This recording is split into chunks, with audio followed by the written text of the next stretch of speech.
E aí, pessoal, tudo bem? Vamos dar continuidade ao nosso curso. Hoje nós vamos continuar falando de manipulação dos dados de listas. Na aula passada a gente viu o CAR e o CDR, tá ok? E hoje nós vamos aprender mais alguns comandos de manipulação de lista, tá? O CAR e o CDR são os dois comandos principais, tá? São os dois comandos mais básicos e principais para a manipulação de lista.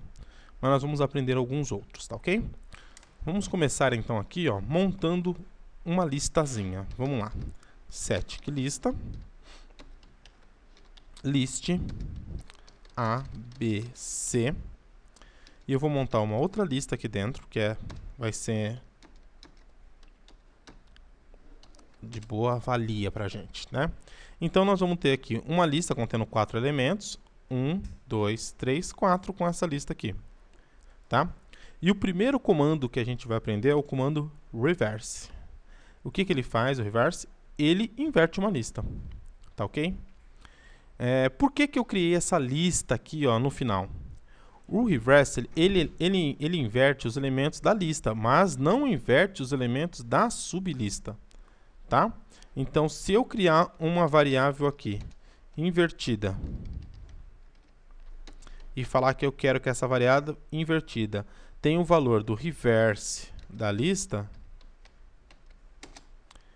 ele colocou a lista 1, 2, 3 aqui na frente, ó, sem inverter os dados, e depois em ordem contrária C, B e A. Então ele faz o quê? Ele inverte a minha lista. Quando eu comecei a aprender AutoLisp, eu achei que essa função não servia para nada, e muito pelo contrário, você usa ela muito, tá? Principalmente quando você estiver fazendo loopings e adicionando dados na sua lista. Daqui a pouco você vai perceber, a sua lista ficou ao contrário, e você vai inverter ela, tá? Às vezes você quer pegar algum dado que fica muito mais fácil você inverter aquela lista e pegar o dado ali com CAR e CDR do que ficar tentando descobrir qual é a posição, quantos itens tem na lista, tá ok? Lembrando mais uma vez, a lista principal continua com o valor correto, tá? Eu não mudei o valor dela. Eu apenas disse que o reverse dela deveria ser guardado dentro da variável invertida. Então, se eu consultar a variável lista, ela está ok. E se eu consultar a variável invertida, vai estar invertido, tá ok? Esse é o reverse, tá? Agora nós vamos aprender mais um. É o comando last. Last, ele pega o último elemento da lista, tá? Então, se eu criar uma variável aqui, último, e falar que eu quero o last da lista, ele vai me pegar a lista 1, 2, 3. Porque é o último elemento da minha lista, tá ok? O last também é muito importante, vocês vão usar bastante, tá ok? Na verdade, todos esses comandos aqui que eu vou ensinar, quando eu comecei a aprender, achei que alguns eu ia usar uma vez na vida, outra na morte. A verdade é que se você estiver fazendo um programa muito grande, é capaz de você ter que usar todos eles, tá ok? Então, a gente aprendeu o reverse, o last, agora vamos aprender o length, que retorna o comprimento de uma lista, tá? Lembra que eu falei que a lista tinha 4 elementos? Então, vamos ver se isso é verdade. A gente vai fazer static quantidade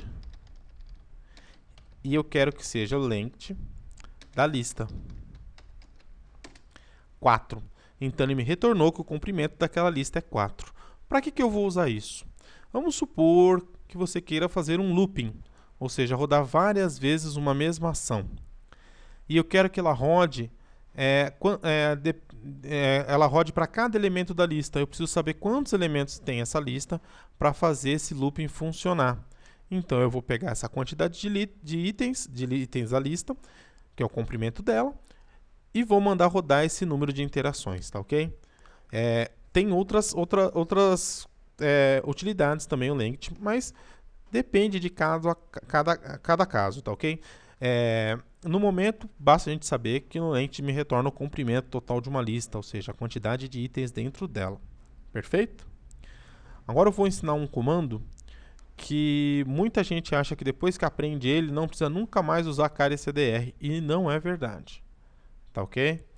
Às vezes ele mais atrapalha do que ajuda. tá?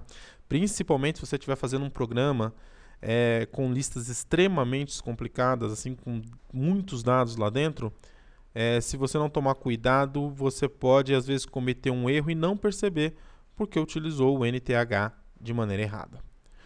O NTH ele funciona da seguinte forma: eu informo um identificador para ele, um indexador, na verdade, e qual a lista que eu quero consultar. E a partir desse indexador, ele retira o dado lá de dentro, tá?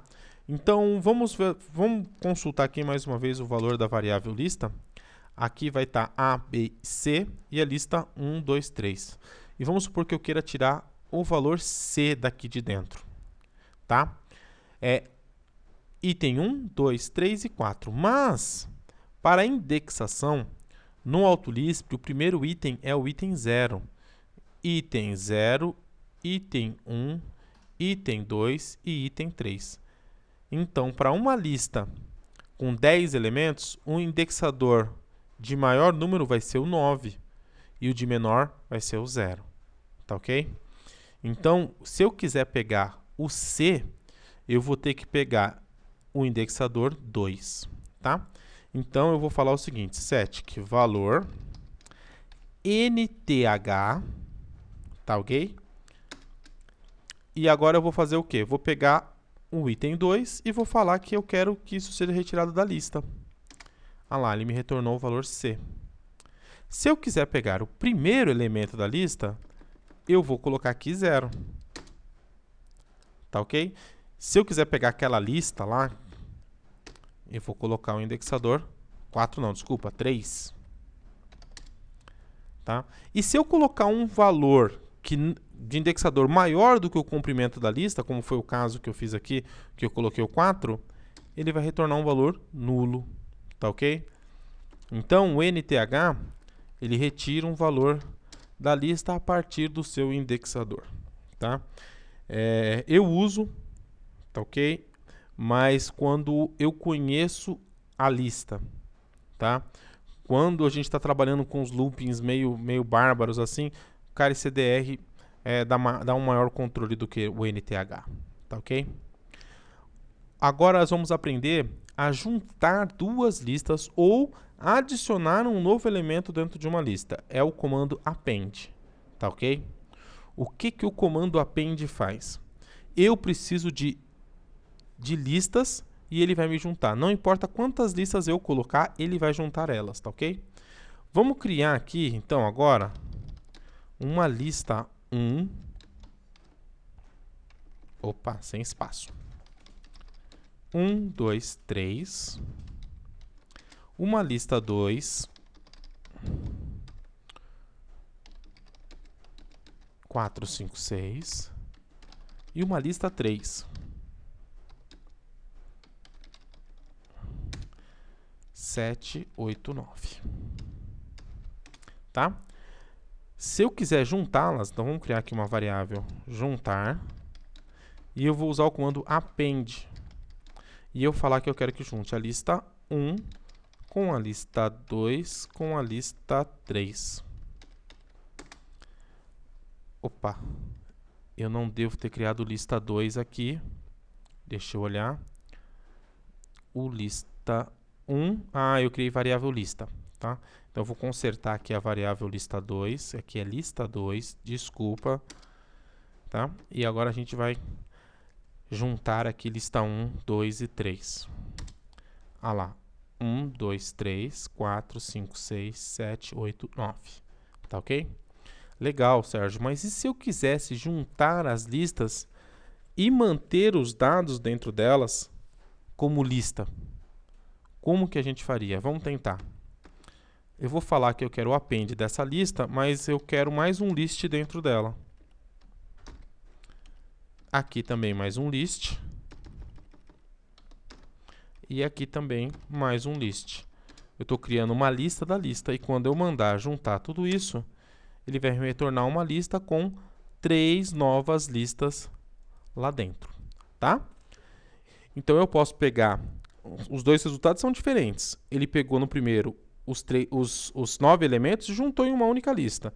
Aqui ele pegou as 3 listas e juntou em uma única lista, tá ok? Então no primeiro eu tenho 9 itens, no segundo eu tenho 3 itens, tá ok? Tranquilo? A função append, pessoal, só junta lista. Ah, eu quero colocar um número 1 dentro da minha lista. Vamos supor que eu queira aquela primeira lista que eu criei. A primeira lista que eu criei eu matei, porque eu criei a lista 2 errado. Então eu vou criar ela de novo aqui. List A, B, C e uma lista 1, 2, 3. Tá? E eu quero adicionar lá no final dela um número 1. Então, ó, set nova lista. Nova lista. Não coloquei espaço aqui não, gente. Eu coloquei um underline, tá? Append. Lista. Com o quê? O list do número 1. Eu não posso colocar 1, porque 1 não é lista. Então, eu preciso transformar o 1 em lista. Tá vendo? Ele adicionou 1 aqui dentro. Ô, Sérgio, mas por que no outro você colocou list, ele entrou como lista e agora não? Porque antes o objeto já era uma lista e eu dei um novo list criando uma lista dentro da lista. Aqui é um elemento que eu estou transformando em lista. Tá ok? E aí ele vai entrar aqui dentro da minha lista. A ordem dos fatores aqui altera o valor do produto, tá ok? Aquela mesma listinha lá que eu criei, essa aqui. Se eu invertesse aqui e falasse que eu quero 2, o 1 e o 3, ele vai criar de forma desorganizada, porque eu falei que eu quero primeiro a lista 2, depois a lista 1 e depois a lista 3, tá? Fica até mais fácil de olhar nesse exemplo aqui.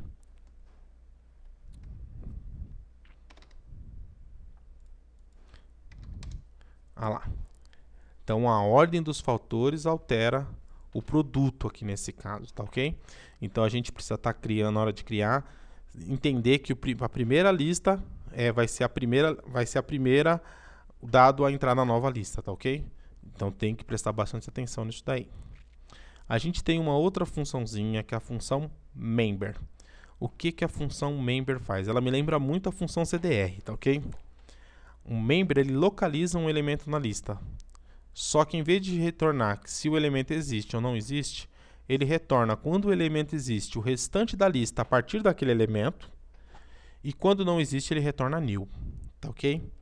Então nós temos aqui ó, aquela lista que eu criei, e vamos supor que eu queira achar o valor C lá dentro. Como que eu vou fazer? Set encontrar member C em lista. O que ele vai me retornar? Uma nova lista a partir do item C, se ele encontrar o item lá dentro. Tá? Então, ele desprezou o que estava para frente. E, opa, ele achou, não é new, quer dizer que o item está lá dentro. Sérgio, e se eu quiser encontrar aquela lista lá, 1, 2, 3? Ou melhor, se eu quiser achar aquele 2. Eu quero achar aquele 2. Ah, é fácil, Sérgio. Eu vou vir aqui, ó, vou trocar esse C por 2. Ele vai encontrar. Não, ele não vai encontrar, porque o member só procura dentro dos elementos da lista, não procurando dentro das sublistas, tá ok? Então, como que eu deveria fazer para achar esse 2? 2 vezes eu teria que rodar o member, tá? A primeira, em vez de procurar o 2, eu procuraria uma lista contendo o valor 1, 2, 3. Então, eu quero que ele procure uma lista com o valor 1, 2, 3 dentro de lista. Olha lá, ele encontrou. Perfeito? Aí, eu vou remover essa lista de dentro da outra lista. Eu daria um car, né? Aqui, ó, set aqui. Posso dar o car até aqui, ó. Tá? Até aqui. E ele me retorna essa lista. Tá ok? E aí, eu dou outro member. Eu vou criar aqui um encontrar 2. Member 2 em encontrar, que é a variável que contém essa lista aqui. E aí ele vai me encontrar o 2 lá dentro. Tá ok? É um pouco complicado? Tá? Mas o que você precisa guardar? O member, ele me retorna sempre o restante da lista a partir do item encontrado. E quando ele não acha, ele retorna nil, tá? Então, é importantíssimo. Ah, quer dizer que retornou nil, deu erro? Não, o nil é apenas uma informação de que o valor não foi encontrado, tá ok? Mas por que ele faz isso? Ele retorna a partir do primeiro elemento? Porque se eu precisar daquele elemento e quiser extrair ele de dentro, eu dou um car e eu já pego o valor dele, tá ok? Por isso que o member funciona dessa maneira, tá ok? Eu acho que os comandos de lista que a gente acabou de aprender, de manipulação, eles precisam ser treinados. Eu coloquei bastante exercícios ali no blog, aqui embaixo tem um link dessa aula no blog. Tem bastante exercício lá embaixo, tem uns desafios, tá ok? De umas listas meio complexas e desafiando vocês a extraírem os dados dela sem utilizarem alguns comandos, tá ok? Usando um pouco aí da imaginação. Essa é a última aula que a gente falou sobre listas, tá ok? A partir da próxima aula, a gente já começa a fazer os nossos comandos, tá ok? Eu andei pensando bem, eu ia fazer já na aula 9 a execução dos comandos, mas na verdade eu vou fazer uma revisão de alguns conceitos do AutoCAD, tá ok? De alguns comandos do AutoCAD em linha de comando, para facilitar, para na hora que a gente estiver fazendo os comandos em si, facilite, tá ok? Porque, como eu falei, para se dar bem com Lisp, tem que dominar o AutoCAD, tá? Então, não adianta você querer utilizar, eu sei usar todos os botãozinhos do AutoCAD, todos os ícones. No AutoLisp, você vai ter um pouco de dificuldade, porque o AutoLisp é do conceito de linha de comando. Então, a gente precisa conhecer como utilizar um comando via linha de comando para poder utilizar ele em Lisp, tá ok? Então eu vou revisar alguns conceitos e aí eu vou deixar para a aula 10 para a gente começar a fazer os nossos comandos, tá ok? Então, lembrando mais uma coisa, como essa é uma aula um pouco de lembrança do que é de lembrança para alguns e de aprendizado para outros. Eu não vou escrever ela no blog, porque senão vai ficar muito extensa, só vai ter a videoaula. Então lá no blog vai ter a aula 9 e aí só vai ter o videozinho da aula, tá bom, pessoal? Espero que vocês tenham gostado, tá ok? E até a próxima aula.